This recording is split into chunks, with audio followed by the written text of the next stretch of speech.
Ce faci acolo? Sebi?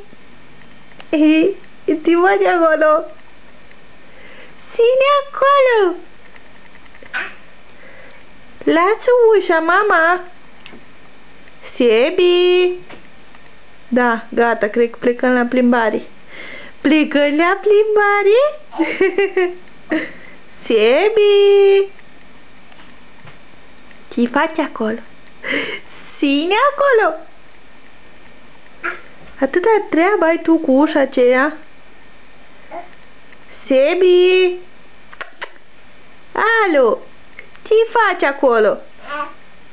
Da?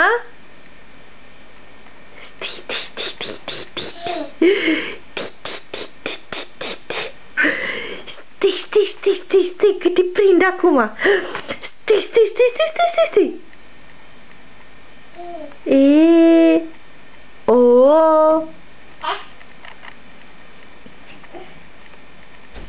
Sebi, ce faci acolo?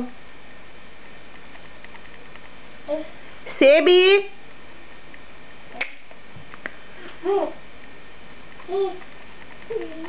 Da, până la urmă cred că te duci la plimbare.